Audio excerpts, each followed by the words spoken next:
Civil authorities in your area have reported that the bodies of the dead are rising from their graves and attacking the living. And now, coming to you live from the A&R Studios, it's the Empire of Nerd Podcast.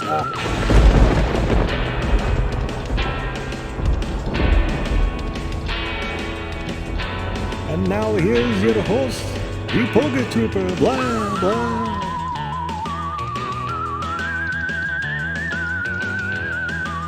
Yes, thank you, and welcome back to another episode of the Empire of Nerd podcast. That's already a rough start. And look, we're back together in studio. Of course, I am your host, the PokéTrooper, and with me as always, Dr. Snake. Konnichiwa, Bitches. What's up, you guys? What's going on, Dr. Snake? I'm chilling, bro. Well, this is new. Well, Yeah. not new, but Not this new, is but recent. yes. I needed this. This is my bonding time with this guy, so I need this. So I you- came down. I so came down to do the support. Came down to do the show. Came down to drink. Well, slurp. Some and slurm and some nightmare. Halloween. Yes. Halloween. I'm good, man. How about themed yourself? Drinks. I'm good, dude. I'm good. I'm fucking busy at work, dude. Like, it's fucking taking its toll, dude. Yeah. I'm like, you know what? We're getting closer to Halloween.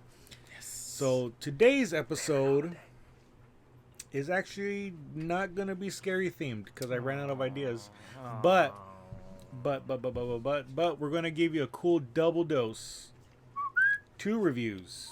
One, I'll be heading for Star Wars Squadrons, and the other one will be Dr. Snake heading Crash Bandicoot. It's about time. That's gonna be a cool one. So before we get into that, two real quick bits of news. One that I forgot to talk about last week, which it's freaking awesome. I can't believe I forgot about. And one just kind of brand new that happened this week. And in actuality, the first one, it's kind of, we'll start with the sucky news first, because I mean, Sucky. yeah. Well, you know what? They said the Batman might get canceled. Well, I know that they pushed it back to 2021, and they pushed back that one, and they pushed back the Matrix. But I really hope it's not canceled. I hope it's not canceled as well. For sure, they've already said there's probably a 0% chance of making it a sequels. Wow. So it's going to be one and done. But I guess the issue was, so we all heard it got pushed back because freaking Edward, Robert Pattinson, I guess he had come down with the C-19. Yep. And so they were like, well, we're going to have to stop production, this and that, blah, blah, blah, for safety concerns. In actuality, leaks have come out that said that the main reason is because, because of COVID, they had to stop shooting for a while. But in the meantime, it was meant for him to get into shape, look like Batman. And he didn't. And so I guess he just didn't want to work out. And he was like, you know what? I don't need to do that. That's not my thing. I wonder why, because dude, Ben Affleck, he bulked up. I think they told him to stop bulking up because he was just like getting like way too big. In the suit anymore. Yeah. So by Robert Pattinson, and then by actually seeing that trailer that we actually saw, looks skinnier, more Looks like like of a year scrawny. one Batman. You know, like more slimmer and stuff like that. So I mean, I'm kind of surprised that he actually kind of weaned out from trying to get. Which I thought was cool because they said it was going to be like a year 2 Batman. So this is going to be like his second year in. He's becoming a better crime fighter, a better detective, but he's still not quite at the level where he needs to be. That's why like all his car and the motorcycle looks all kind of janky and shit like that. Yeah, very like death proof type of stuff. Which, with like Mad Max. I love the look of the Batmobile. I'm not gonna lie, it looks really good. Yeah, maybe like a '78 Camaro. Yeah. But yeah, so I guess he's not doing his homework. He's not bulking up. He's not working out. He doesn't feel like doing it. So the production company's kind of like, well, we're probably not going to go on with another movie then. Which if they do, I wouldn't be surprised if they recast. 'Cause, I mean, Batman's been recasted like 20 billion times already. Yeah, I kind of wish, because of the fact that even with like George Clooney, he did 2, right? 2 Batmans, and then he did 1. He did 1. 1 George Clooney. What was the other one? It was 2 Michael Keaton. And then it was Val Kilmer, then George Clooney. No, maybe he did do 2. I think he did the 2. Right, he did the ones with Robin. That's right, Robin and Batgirl. Yeah. Anyways, I don't remember. So from that, so the fact that they actually did that from the actual Batmans, and that was pretty much like our one-off Batmans. It could happen. Yeah. You know what I'm saying? So, but thing is, but I wouldn't want it to because I just wanted to stick to two. The only one that held on was the Michael Keaton one and the Christian Bale one. Oh yeah. Christian Bale was actually did really good. Obviously, people hated his voice box or he. And where's Rachel? By the first one was rough because The first one was rough because it was rough confusing. because he was still trying to find the Batman voice. The second one he got it down, Yeah. and by the third one it was just like so like. The best part is when he's by himself with no one around. He's still like, so that's how it feels. That's really my favorite part because there's no reason for him to do the Batman voice, but he does the Batman voice. So it's hilarious. Yeah. So then I would want to see at least one actor do two films, at least two films, just so we could get a taste of it. Because of course the first one we always critique it. We wish they could have done this one better. We wish they could have done the action better. We wish they could have done more of the fighting better. Yeah. And then gives the second one, and then from there we could actually fully judge it. I mean, I guess if you would want to consider that. Yeah, Ben Affleck. I still wanted an actual Ben Affleck standalone. It's not gonna happen. Yeah. So which I think I did hear he is gonna come back. I'm drawing a blank. He's supposed to come back for like a cameo at least. Yeah, I don't remember which film it is. I don't think it's a Suicide Squad one, maybe. No, not Suicide Squad. But yeah, so he's gonna make a cameo one. Yeah. So he actually did say yes to that. So that's kind of cool. But I don't know if it's gonna interfere with the Robert Pattinson one. Just like different origin. When you think about it, like all the Batman movies are all like within their own universes. Yeah. So it kind of doesn't matter. Yeah, because I mean, yeah, that's true too. I mean, you could tell just that Batman story every other way, and it'll still be the Batman story. Mm-hmm.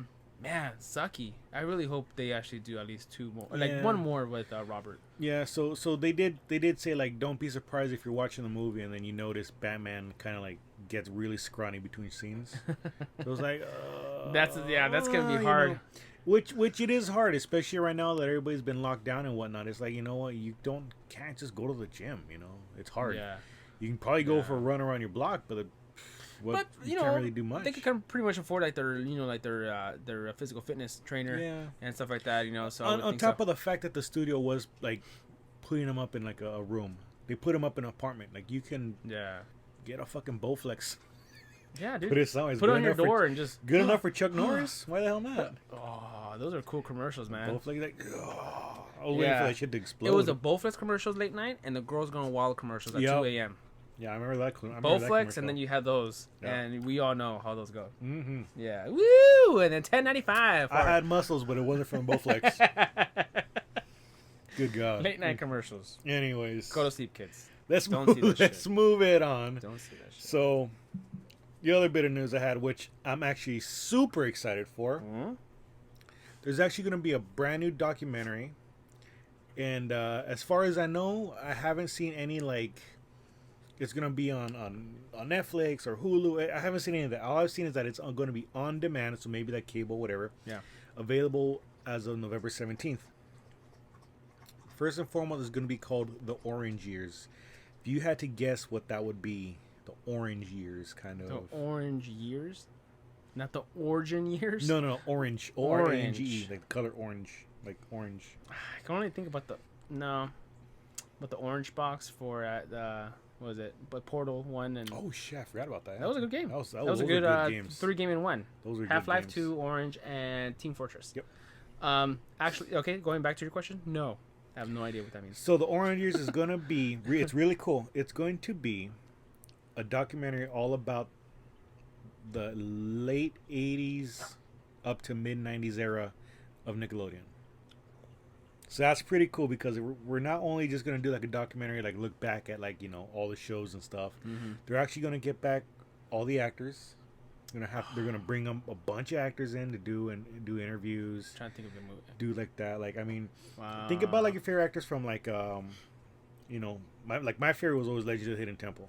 And then you had, you know, Are You Afraid of the Dark, which actually just got a reboot kind of recently. Yeah. And then you have, you know, Wild and Crazy Kids, Gak. You know, they're going to talk about Rugrats. All that. They're going to talk about all that. Kenan and Kel. I did see Kenan and Kel, like the scenes of them, like doing interviews. Yeah. So the trailer is on YouTube. It's called The Orange Years. I really suggest you look it up, especially if you grew up in that era, watching Nickelodeon. Because I mean, all the nostalgia with it. Yeah. And just all the characters again from like, Clarissa Explains It All, like we said, all of that. What was it? The Amanda Show, and Jesus. just like all those old '90s shows. And it's funny because they weren't even cartoons. It was actually kids' TV shows that pretty good humor. Yeah. I mean, I pretty much grew up with it. Even like a Double Dare. Yeah. I mean, that was one of them. That was just like remember like that one shopping cart challenge.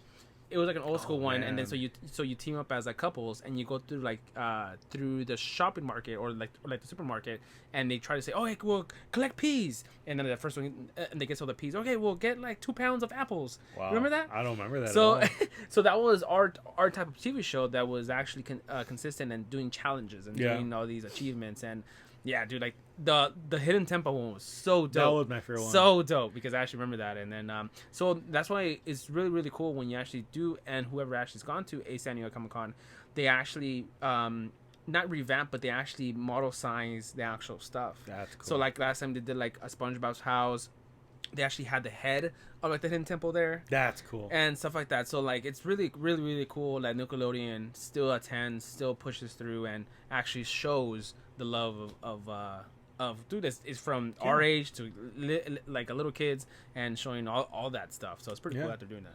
Yeah, and I actually just watched the Legends of the Hidden Temple movie the other day. Oh, how was that? It's a kids movie. I mean, I say Okay. that much. So when you watch it, you're kind of like, okay, I guess that's funny. Yeah. The one thing I did find fucking hilarious was so the whole movie is they're trying to get like the pieces of the medallion like in the show, and so they have to go through the temple, and each room has like a different like thing for them to do. And the funniest one is the Shrine of the Silver Monkey, which, if you know anything about like Legend of the Temple, for whatever reason, it was 3 pieces. That's all it was, and you had to put the monkey together. For whatever reason, that was the hardest puzzle in the whole temple. For whatever reason, Because it was the base, the body, and the head. oh, that's right. And for whatever reason, that's the one that everybody had the most trouble with. So the funny part is like, oh yeah, like what? Like the trap's gonna come out, the room's gonna fill up with water. No, just put the monkey together, and then it just is like 3 hours later, and they're still trying to put it together. That's like funny. I thought it was pretty funny. I'm like, okay, it's I like can when laugh at that. It's like when you build like your statues that you buy like a Dragon Ball Z, and you know how they come like in 3 pieces, yeah. legs, the body, and the head. But dude, even the most challenging is the head position. I'm like, okay, so I have to look at the box again, and then also too the stand that goes with the leg. That always irritates me. Either I still in have a the, either Goku in in the my- feet or in the butt cheek. Yeah. And you got to get it just right. Yeah, I still have a Goku that he's floating from. I don't know how the fuck he's doing it, but I was just like, how do you do this? So I totally understand if it's like peer pressure, under time, trying to figure it out. Something, but Yeah. anyways, call the Orange Years. Like I said, I highly recommend you look up the trailer on YouTube. That's awesome. It's going to be really cool. I'm looking forward to it, and I think I'm not going to be cheap. I'm actually going to do the on demand and Ooh. check it out. Yeah, Ooh. yeah, big baller, dude. Damn, Big dollar bills, baller, y'all. Yeah, because I've been told I'm not allowed to buy any more Gundams or toys anymore, so I could tell. I gotta find other ways to spend If money. you guys see his room, bro. It's guys, amazing. girls, Maybe I'll do a bros, quick dudes. tour because this place is ridiculous. It's a mess 24/7, but it's home. Mm-hmm. There's sewing machines and stormtroopers and toys and I can't even walk. sushi pillows all over the place. Look at that. Look at that. This was actually an old costume. Since we're talking about Halloween, Yeah. it was a white T-shirt, this strapped to my back, and then a Japanese headband. So I was a piece of sushi for Halloween like a year or 2 ago. Anyways, and the dog too was. The dog was too. She's like a dragon roll. Yeah, she was. No, she was the same thing. A little shrimp thing. Oh, okay. I don't know where hers is at. I lost it. But anyways, getting on to the main part of our show, we're going to do our 2 reviews. You want to go first, or me go first? Sure, I'll go first. Mine is nice and sweet. Nice. And simple and simple. So, quick reminder for everybody: the way we do our reviews is we go off of the 5 pillars of gaming, which I stole the idea from Proto Mario on YouTube. So go check him out too. He's got a cool channel. So 5 pillars of gaming: graphics, gameplay, controls, sound, and story. We're going to give a score to each one. Add up that score. That's how we're going to tier our games: Yeah, damn. platinum, gold, silver, bronze, and crap. I haven't figured out the crap part. Yeah, no, I haven't figured out like what tier is like from 1 point to 1 point.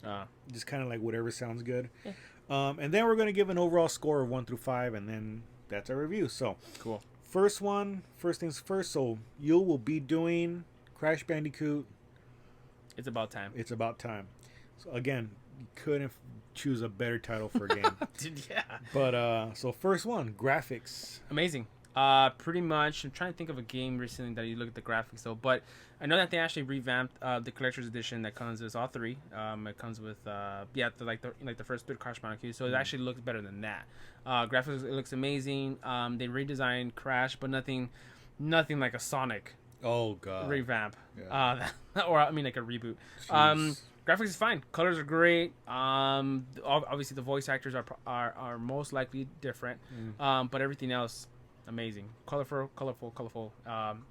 It's great.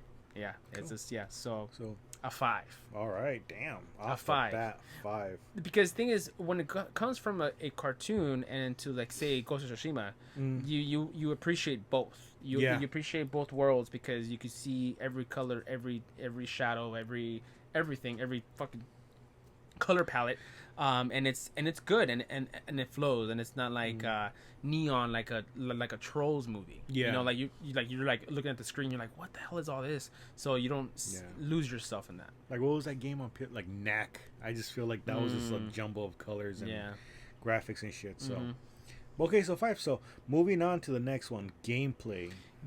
What is the gameplay like? It's super. It's so the way how Crash runs, he has more of an exaggeration. He has like more of a you know. The gameplay's fine. You don't feel like if you're lagging, if you're actually jumping to in a box or over a hill or over a gap. So the timing of it is actually really nice and solid. This time around, they actually have a when you actually jump into a platform or jump anywhere, you actually jump and then you see like a circle platform where you're gonna land in. So you actually see yourself. Okay, I'm gonna land right here or land right here. So if you're actually jumping from a platform or to a box, or to try to destroy all the boxes, you see where you're gonna land. That's cool. So That's it really guides useful. you instead of, dude, I don't even know how we did it as kids. Yeah. To see that impossible, like, okay, this much over or this or jump this early or this late to actually go into the other platform. So it actually guides you on there. There's a couple really cool scenes where you're actually going. So they obviously brought back the whole over the shoulder. You're going straight. The whole like the boulder, like the Indiana Jones. Those are my favorite. That's still there. They also added one. It reminds me of a Sonic game. I forgot what Sonic, but he's like grinding on rails. Oh, like Sonic, like the one on Dreamcast. Okay, Sonic Adventures. Okay, yeah. So he's actually grinding on long rails, and then you could hit a different button, and then he could swing with his arms, and then and then you could catch other mangoes or either other boxes.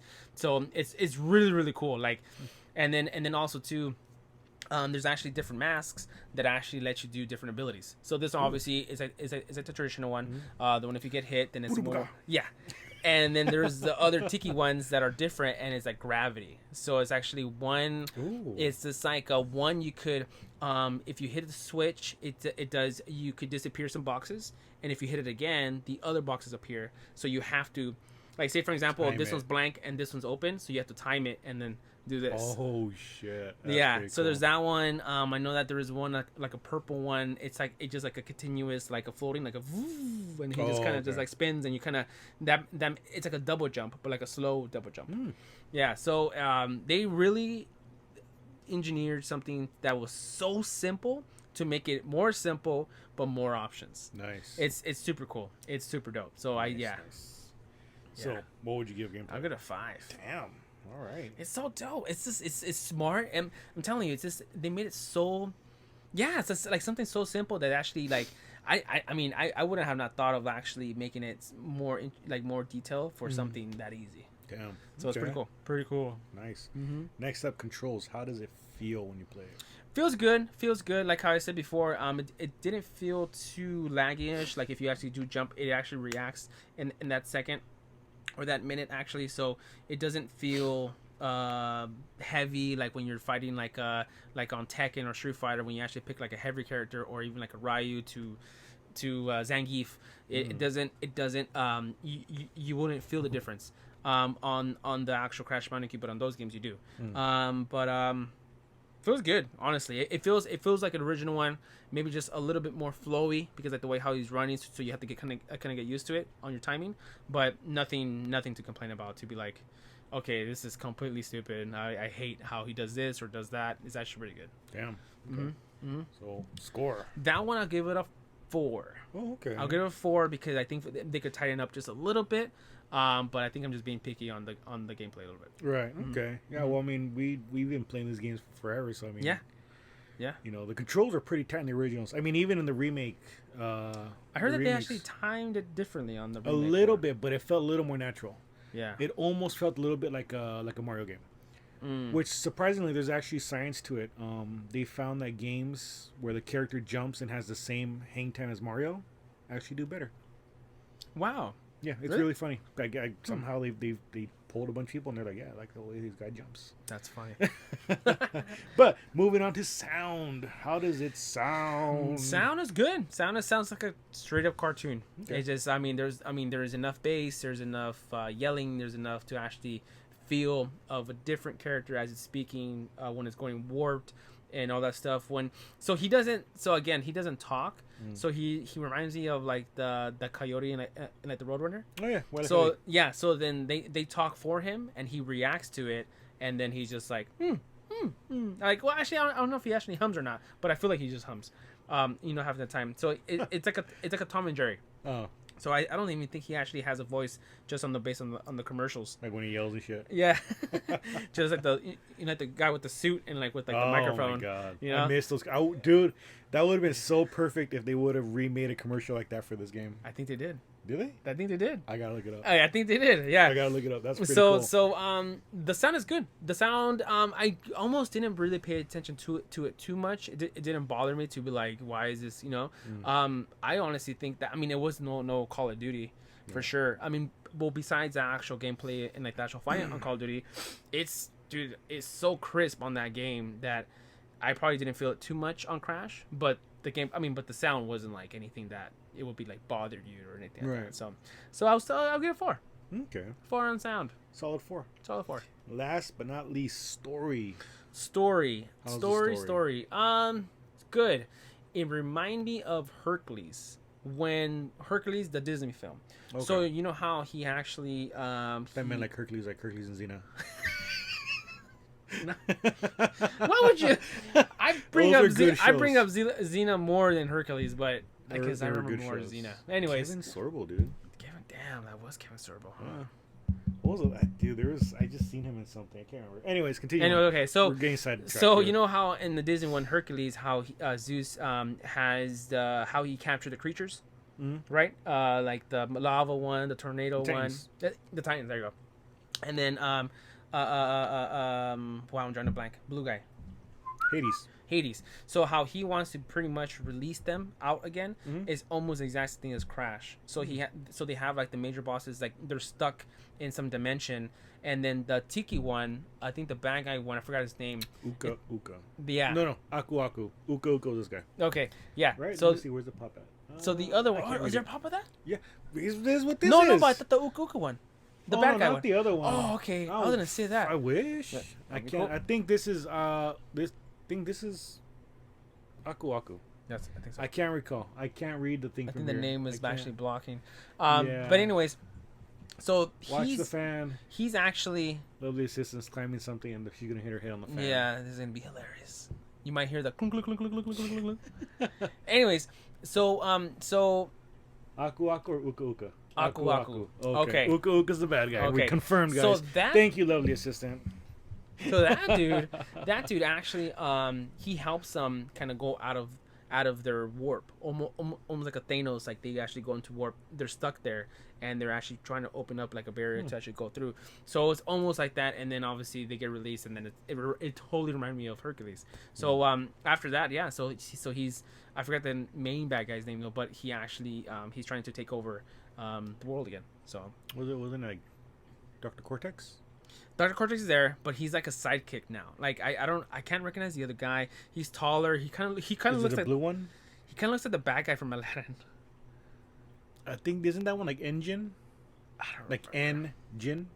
I think so. Fuck, I can't recall. Dude. Anyway, it's been a while. and it's pretty cool. So you know how on the original ones, it's like you see the map and then you're in the island. Oh. So this one's in a galaxy. Oh shit. So each each galaxy, like you just go through and then you do like a bridge and then yeah. So it has the exact same thing. Oh, also too, super dope. So you know how when you finish the game or you finish a level, it accumulates how many boxes you broke. Mm-hmm. So this one, it instead of the 100 mangoes and you get a life, it doesn't give you that anymore. So it gives you, so you collect the mangoes. Okay, so like say for example, there's actually 5 pillars. So the first 3 is how many mangoes you collect, either 30%, 40%, or 60%. The other achievement is the boxes. The other one is a hidden diamond, and then if you unlock everything, you get a suit. Oh shit. You get like a custom skin for a Crash or for the other girl. That's cool. So there and then yeah, so then you get the mongos. So then you want to collect more mongos. You want to collect more of the diamonds, and stuff like that. So that's really awesome. Also too, when you die, it doesn't do the 1 life, 2 life, 3 lives. The other achievement is that you have to die under 3 or 2 to get that diamond. Oh shit. If you pass it, then you're screwed. So it doesn't like say, okay, well, game over and you have to restart the level. No, you could get, I keep going. You have the Crash little logo underneath it. It has like a little skull. So you actually keep on playing it, but if you don't get those achievements, like okay, you have to not die more than 3 times. Then you totally have to start over if you want to get that diamond. So that's pretty cool. And that's cool. Also too, when you first start, I remember the option. There's 2 options that you could start doing it. You could put the OG gameplay, like original gameplay, or original mode, where you could continue as you left off as for a checkpoint, or the classic, as when you die, you literally have to do the level all over again. Oh damn. So dude, like there's so many challenges on something, like how I said, it's so simple that they actually made it more difficult, but nothing to be annoyed by, to be like, damn, that's a challenge. And that's cool. Yeah, so super cool. Yeah, super cool. Score. And that was the story, right? Story. I'll give it a 4. I'll give it a 4 because I want to say it's gonna get better, but I feel like it's one of those stories that's just gonna feels like every cartoon story. Like you already kind of predict what's gonna happen. Okay. Yeah, so let's see what we got. We got 4, 8, 12. 17, 18, 19, 20, 21, 22. So good. Okay, 22. I would say that's still a good gold tier right there. So yeah. Gold tier game. Yeah, definitely really good OG game that obviously we've grown up. Crash Bandicoot. It was one of the pretty much mascots during the time for the PlayStation 1, maybe for PlayStation 2. That's when it kind of faded away a little bit. I think they actually sold the rights to Xbox and Microsoft or the other companies. I'm not 100% sure. Yeah, so I think that's when the PS2 they just drifted off more to a Crash. But yeah, really cool, man. And the title, I love the title. I can't even say that much about it. Yeah, you cannot get a more perfect title than that. Yeah, so yeah, really good game. I highly recommend it.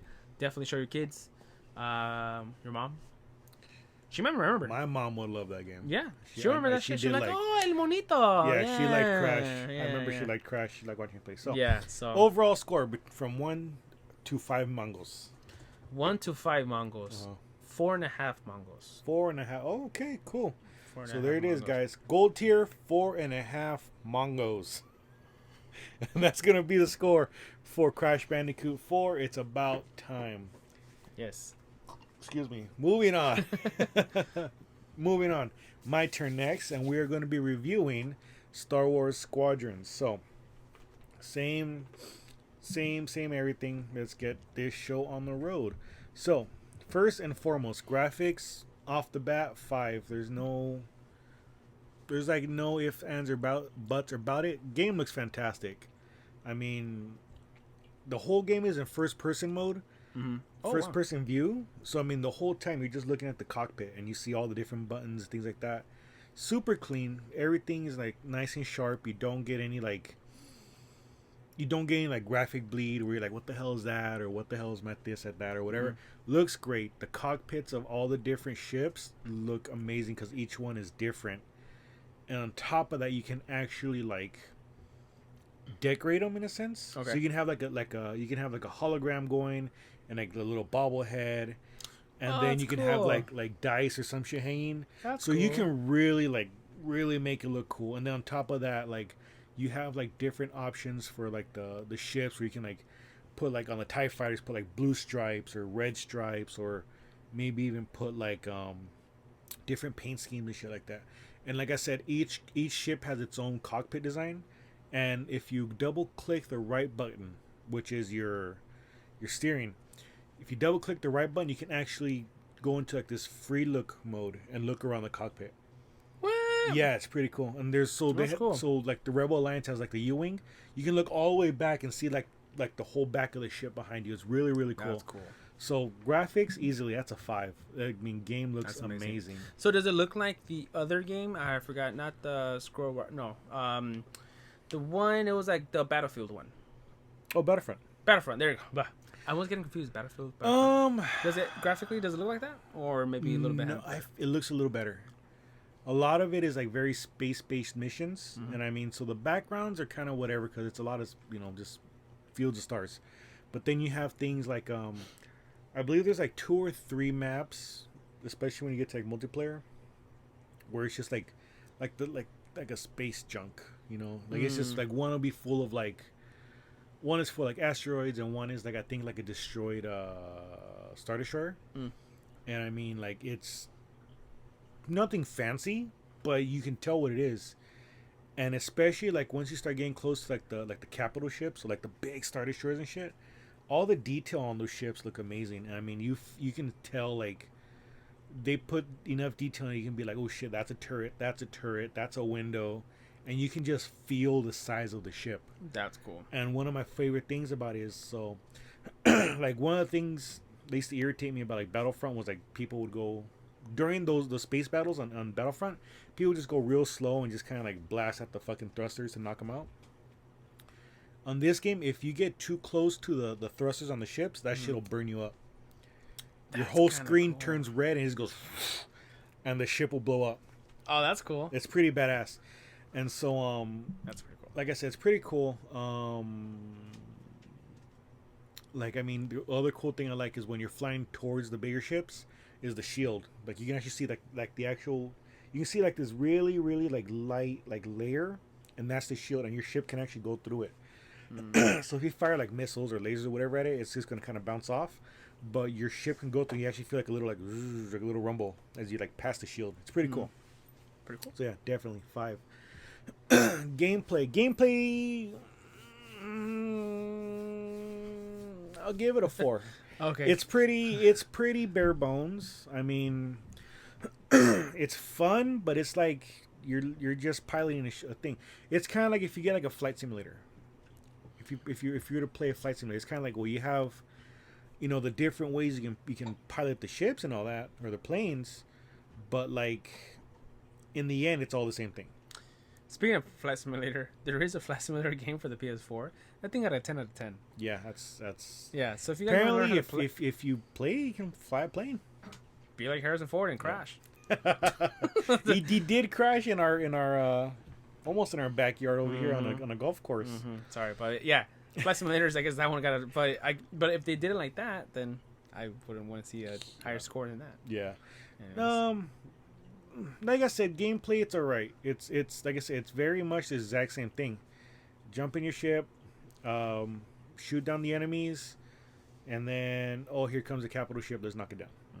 And then once you go online, you get 2 modes. You get it's dogfight, which is simple, just ship on ship battle. That's cool. And then you have what's it called? I believe it's just called like maybe like ship battle or something, some weird. I can't think about it right now. But literally all it is the 2 main ships, and each one has 2 little support ships, and then there's 1 attack ship, and then all the player ships. So player ships, it usually starts off, the way it works is kind of like a tug of war back and forth.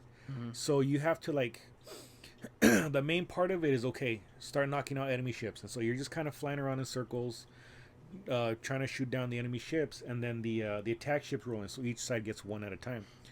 And so whoever knocks out the most ships in the first round, their attack ship shows up and goes, okay, go and attack the support vessel. So then you got to go, and so like it'll be like they look like little little Star Destroyers, and then obviously the rebels have theirs, and those are good because as long as you have those on the field, if your ship gets damaged or if you run out of missiles and stuff, you fly right under, you slow down, and it regenerates your health, regenerates your weapons, all that stuff, and then you just take off again.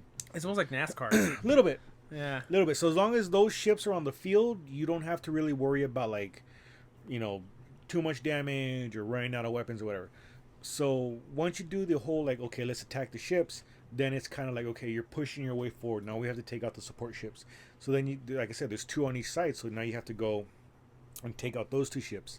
And if you knock out those 2 ships, then it's like, okay, attack the main ship. And so then that's when it comes down to like the original Battlefront, where it was like you kind of take out different parts of the ship. I see.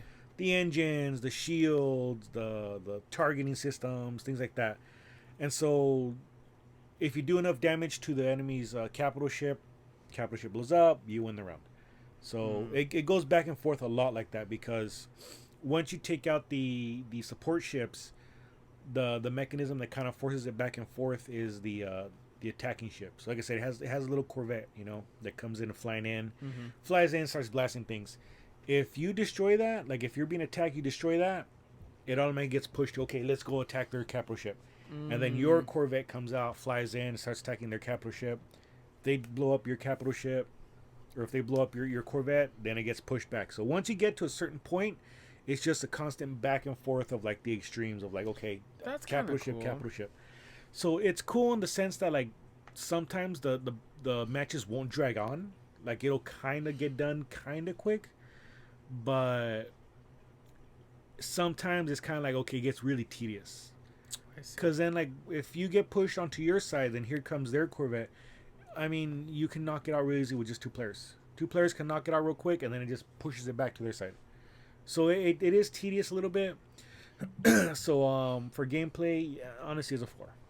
Okay. 4, real simple. Like I said, you can't really like mess it up, you can mess it up, but you can't really improve too much on just flying around. I see what you mean. I would think that would be like the challenging thing of just making just a flight game. Yeah. I mean, I know you're super into it, For me, I mean, probably my OG ones will be Ace Combat, if you guys remember that shit for the PS1, and Star Fox. I mean, Star Fox was just more, it was just all flying. Yeah. So I am considering actually playing it. Like how we said, the price tag on it is actually only $40. $40, not bad. Out of the $64 tax plus change. But yeah, it seems cool. It looks really nice, and it's Star Wars. Come on. Yeah, come on. Come on. What's wrong with you? Come on. But I will say the ships, you do feel like the weight behind them. That's kind of cool. I like that. So this leads into my next the next part of controls. So your controls are pretty straightforward. Triggers fire. This trigger is spin. No, barrel roll. Barrel roll. No, so this trigger is like you're targeting. If you want to do a quick target, hit A, pulls up the next available target. Type. Like I said, your right stick up and down is your. Yeah, that's your speed. So if you go all the way up, you can leave it in the middle and you're going to get like nice tight turns. Or you can speed it up and you can haul ass. But your turns are going to be real wide. You're not going to be able to like track people. Or you can push it all the way down and you come to a dead stop. And I mean, you can like spin around real quick. Okay. Spin around, but you're just sitting there. And then I think if you do left and right, that's your spin. And then left stick is just kind of your control. Up, down, left, right, all that stuff. The thing I like about it, you actually have to worry about different things. So I'll give you like the Rebel side for it, because the Rebel side has a lot more stuff to deal with. So you use your cross pad. So left will be you actually have 3 monitors on your console. So you see the cockpit and you see one of the little screens actually has 3 bars, and they'll usually be even when you start off. But like, see, you hit left and this first one will shoot all the way up, and these 2 will shrink down. That means you're putting all your power into your engines. And then if you hit up, it'll put all the power into into the weapons. And then these 2 will go down. and then if you put it right, this one will shoot up, and this one will be your shields. So again, I give the rebels as an example because only the rebels have the shields, like the TIE fighters and all that, no shields. So rebel ships, you press right, boom, all your power goes into your shields. On top of, I believe it's so like say like R1, you hold R1 and you can hit up and down, and you can actually focus your shields. So say you're attacking the starter shore, you want to take all the hits in the front, hit R1, push up, and it's gonna put your shield to the front. Yeah, and then you fly off, you focus it to the back so they don't shoot up the back. Oh, gotcha. And then once you get kind of like a nice safe area, you just hit it again, and it brings it all the way back around. Huh. Pretty cool. There's another button. Again, there's another screen that has your health, 100 to 0. And then as it gets damaged, you just hit a button, and he'll fix it, like the R2 unit will fix it. That's kind of cool. And nothing fancy, y'all, too? Yeah. Nothing fancy? It's really cool, really cool. And then, you have your missiles. And once you get missile locked, you have a button that shoots off like flares and shit, things like that. Tight. So it's pretty cool. It's pretty straightforward. Like I say, it makes it really fun because you have to deal with like the power levels of all things, and so you can sacrifice, speed and engines, or speed and shields for your weapons, or you sacrifice that stuff for your speed, so you can just fly in and out. It's really, really cool. Same as all the other ones. You can overshoot your blasters. There goes all the energy. You gotta let them cool off. That's things tight. like that. Same with the R2 unit. Once you use it once, you have to give it time to recharge. Like I said, you feel that weight of the ship. Like when you put your thrusters all the way up, you feel like the rumble. Like you're like, fuck. It looks like everything's hauling ass. And there's like a nice weight to everything. So you're turning and it's just like, it's like you can feel that. That's kind of cool. Does it feel like almost like the Star Wars pod racing? You know how like when you hit Anakin and then the other guys, you would turn and speed and stuff like that. Did it feel almost like that? Not as heavy. If I can kind of like say that, not as heavy. So like even like Battlefront doesn't feel, there's like that weight isn't there. No, it's just like almost like every floaty. ship. Yeah, every ship It's is the floaty. same. It all feels the same. Yeah, super floaty. But like with Squadrons, all the ships feel like they have weight behind it, and all the ships do different things. So obviously you have your standard, so that'd be your TIE fighter and your X-wing. You have your little crew, your speedy one, which is like the A-wing and the TIE Advanced. Your bombers, which is the Y-wing and the TIE bomber, and then you have the like the support ship. So the U-wing, and that thing is called like a Reaper or a Raider. I can't remember what the Empire is called. And those you can actually target your own allies and actually throw them like supplies. yeah, it's cool. So that works really well for multiplayer. So for my score for controls, that's an easy 5. I mean, it feels really responsive. It's really fun controlling the different power levels to everything. So I mean, yeah, real easy. That's gonna be a 5. Sound, I will give a 4.5. I'll tell you now, the sound effects are good. It's the music that's kind of like, sometimes like a lot of the action will drown it out, and then you do get moments where you're just kind of cruising and nothing's happening, no music, whatever, and you're just like, okay, whatever. But the sounds of the ships sound really good. Again, when you hit the thrusters, you just hear like that, or you hear the TIE fighters flying by. Sounds amazing. Again, the blasters sound amazing. Missiles, I mean, they're gonna sound like standard missiles, like that. Yeah. Can't really be like, oh yeah, the missile sounds really good. But sound, yeah, 4.5. Like the sound effects are good. The music isn't really there, so I'm kind of like, okay. It's a little saturated, I guess, right? A little bit. I think it's just the sound effects themselves just kind of overpower everything else. But the sound effects that are there sound amazing. Yeah, that's why I hate it. Like even like, I mean, off topic, but even like when you watch YouTube videos and they put the music in the background louder than the guy's voice or the person's voice. So I feel like that's really annoying because you're trying to focus on something and then you can't really like enjoy it. Yeah, my bad. I know a couple of our videos are like that. Oh. Well, I was trying to compare to that. So thanks.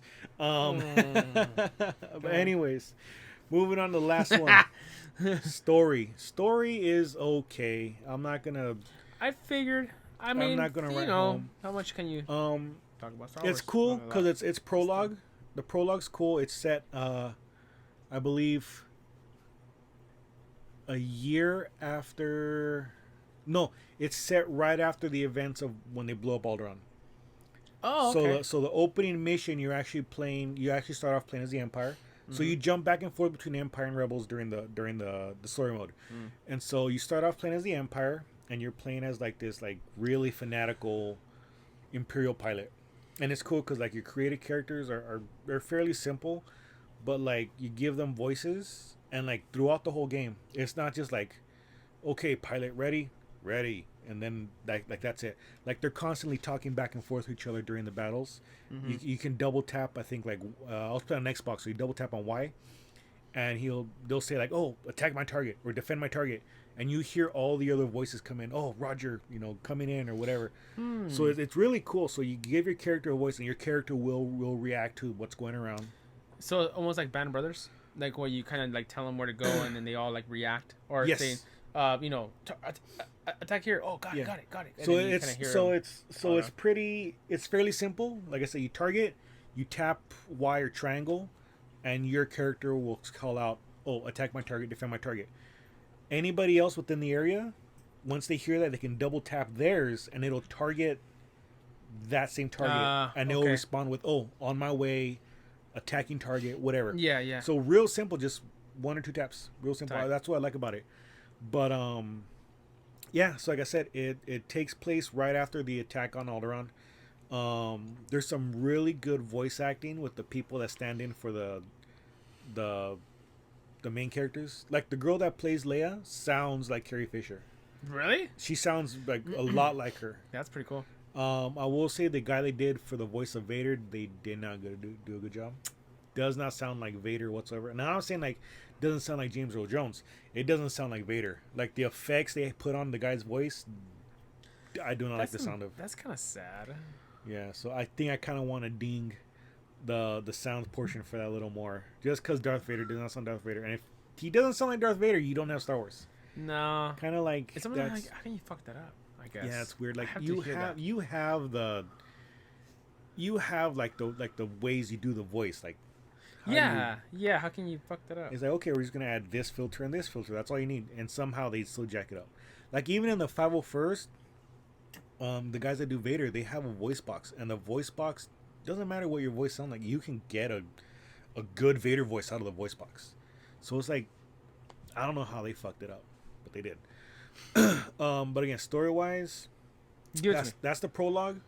Again, you play as this Imperial pilot, and then like your leader kind of like betrays you guys because they get ordered to attack like the refugees from Alderaan, and so they're like, oh, okay, yeah, go shoot them down, and then like the TIE pilot commander's like, oh, I don't want to do that, so he kind of like traps your TIE fighters, and then it jumps to the rebel side, and then you come in as the rebels with another character that you create.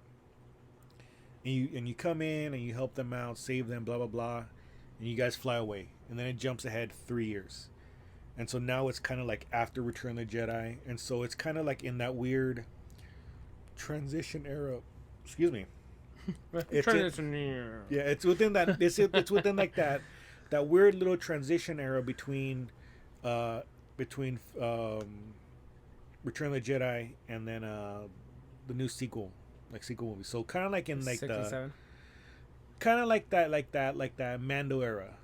Okay. So after the old movies, but before the new ones. Hmm. So we still have the Empire, this and that. So I haven't gone far in it, but it looks like it's gonna kind of like lead up to about where the First Order comes in. Oh, okay. So I'm not 100% sure, but as far as I know, it's mostly at least 90% of it should be like Rebels and Imperials. And Empire. So obviously if you're a fan of like the old stuff, you're gonna love this one That's tight. because it is TIE pilots and X-Wing, so it's really good. I'm down. Again, simple story, there's not much to it, you're not gonna really gain anything new from it. 4, Yeah. what you gonna do, brother? Yeah. So by being a prelogue or even a game that they actually develop, $40. Do you think that it's worth $40?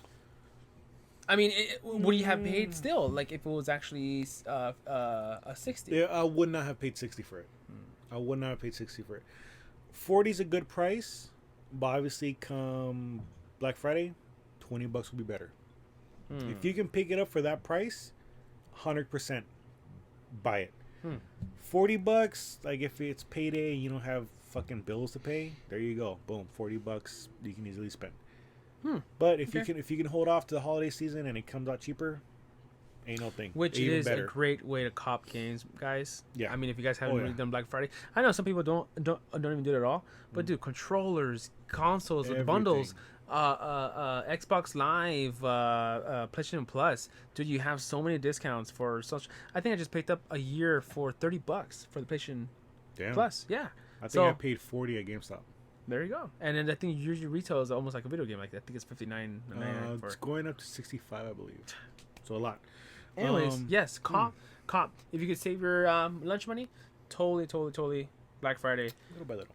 Little. Just $5 here, $1 here. You know, you add up eventually. Just you know how fast you want to save up. But hey, Black Friday, hit it up. Yep, definitely. So, all in all, we're gonna tier this bitch. We have 4.5. That's 12.5. Plus 5 is what, 17. So 22.5 points. So just a half point more than Crash. So from 1 to 5, how many light years? Oh man, would you consider? This is a solid 4. 4 light years. Yeah, it's a solid 4. Again, it's good. It's not great, but it's definitely not bad. So 4, you know what? I'm gonna ding it half a point for the sound. It seems like a 3.5 to me. It's a 4. It's like a good 4. Yeah. Like I said, I'm gonna ding that half a point because Darth Vader doesn't sound like Darth Vader. So we'll put it 22 for the tier list. Okay. So we'll put it gold. Okay. It'll be gold tier because it is good. I haven't run into any bugs. I haven't seen anything going on wrong with it. So yeah, you know, it's a solid game. You know, again, $40. Solid 4. It's $40. Good price. All that good stuff. So, you know what? Meh. It sounds like a 3.5 to me. It's a. Let me continue to play it. If there's something where I'm all like, dude, that fucking sucks, we'll ding half a point. Okay. Until it's a solid 4. Gotcha. But anyways, you know what? Let's call that an episode. That was our double game review, guys. So I think I'm gonna start another playlist. I have a playlist for like the news episodes. I think I'm gonna start another playlist for all our reviews, so you guys can just go and let me see the reviews for this crappy game, you know. Yeah. So. or good game, or whichever. Whatever it is, whatever know. That but we'll start that. We'll review mostly the big games or just games we happen to find, and hey, that's cool. Yeah. But But you know what? Let's call it an episode there, man. Again, like always, we want to thank you guys for joining us, and thank you for always listening and watching and supporting us, guys. So thank you, because we know you probably have a life unlike us, so you have things to do. I but have a life. but again, thank you guys for supporting us. We really appreciate it. You know, you guys are really awesome. You know, as always, you know, leave a comment. Let us know, guys. Have you played these games? What do you guys think? Are you gonna watch the Orange Years? What do you think of the Batman being canceled, or just having one movie? You know, who would you cast? I will say real quick, I want Michael Keaton back, but as old Batman, and maybe Joseph Gordon-Levitt as Terry McGinnis for Batman Beyond. Ooh, that'd be good. That would be good. They're supposed to be bringing him back for, I think, one of like the Flash movies or something like that. Either a TV show or the movie. But Michael Keaton is coming back as Would you want it to Bruce be Wayne. a movie or a series? It would have to at this time. Point. Oh man, because series you guys spend in a lot more than a 2-hour movie. Does HBO own DC? No. Or they have the rights to it. That's what they have the rights to it. They have a bunch of DC films. They have the Batman films. Okay. They have Superman films. Justice League. Right, because they're getting the Snyder Cut, right? Okay. Snyder Cut. So that they can compete with The Boys, which season 2 is out now, guys. Go watch that. It's fantastic. Amazon Prime. On Amazon Prime. Go watch that. To compete with The Boys, they should do a Batman Beyond TV show, because there's a huge fan base for Batman Beyond. Michael Keaton and fuck whoever else you want. I feel like Batman Beyond doesn't even get too much love. It doesn't, dude. It was so good. It doesn't, but it was such a good show. But anyways, again, like, subscribe, leave a comment, share the shit out of this video. just fucking throw your shares. Just Chuck them. something. If we gave you stickers, go stick our sticker somewhere so people can see it, and maybe write a little on YouTube on the front, because I forgot to put the logo. But just right on there, on YouTube, so when people see it, like, hey, look at that, they're on You YouTube. had one job. One One job. real life work got in the way. I'm sorry. But again, guys, all the good stuff. Again, you can follow us on our Instagrams. All that stuff will be in the description box. So again, you have my Instagram, Dr. Snake's Instagram, and we have the show Instagram. Anything you want to add? No, and well, actually, speaking of the games and a really amazing idea of actually reviewing games, we have a really good, decent archive of old PS1 games, PS2 games, NES games, stuff like that. So if there's any games that you heard of or even want us our own opinion about anything, like how I was playing what's it called, Bushido Blade for the PS1. Bushido Blade. Oh, I was actually playing that last night, and I forgot how kind of funny it is when you pick a sword. You pick 6 characters or 7, and the one strike has to kill. So it's almost like a draw, and stuff like that. So if you guys actually want to hear us or actually know our thoughts about any old retro games, let us know. Retro reviews. Those are a big thing. We could do that. We can do some separate episodes that we can put out. Maybe once a month, every other week. Yes, we'll figure it out. But let us know if you guys would be interested in retro reviews. Right now, I just say One Strike. There's actually a really cool indie game on the Nintendo store. That's what it was. I was trying to remember that damn game that I played last time. Yeah, it's called One Strike, and you can choose one of 6 characters. And you literally have one shot to kill your enemy. You have 3 controls, which is block, strike, and then jump. Jump Switch, back, right? jump forward. Yeah. Okay. Dude, it's so good. It's called One Strike, and I think it's like $1. $2 maybe. Okay, yeah, you told me it was dirt cheap. Dude, super cheap. Give it a shot. Bam. There it is. One Strike. Go play, guys. But anyways. Our outros get longer and longer every time. Hey, we want to tell you this and this and this. Yeah, but wait, there's more. Next week, we'll probably be doing another Skype session. We will be talking about our favorite scary movies. Ooh, creepy. So we'll get a little bit of news, some scary movies. We'll do some cool talk, and then the week after, so the week of Halloween, we are planning on doing this again. We'll be wearing our costumes. Partial. And we'll probably just be doing no news that week. Unless something comes up, we'll probably put a separate episode. But we are going to just be doing a cool little hangout. We're going to be talking our favorite movie and video game conspiracies, urban legends, things like that. Sharing our favorite Halloween memories. And you know what? We'll just put that out. We'll probably put that out early in the week so you guys can watch it, enjoy it, and still have time to go get candy. So. If it's not canceled in your area, because I know here I think they said no trick-or-treating. Yeah, so my plan is I'm going to get in my car, drive up and down the street, and just throw candies at kids. Yes. Oh, that's a good idea. Fuck you. Like, Reese's Pieces. Yeah. Cool, man. Like, oh, no, not peanuts. But anyways, yeah, thank you guys. Again, as always, we'll be seeing you guys next week. Again, this was the Empire Nerd Podcast. I am the PokéTrooper. Dr. Snake. Until next time, guys. Smell you later, nerds.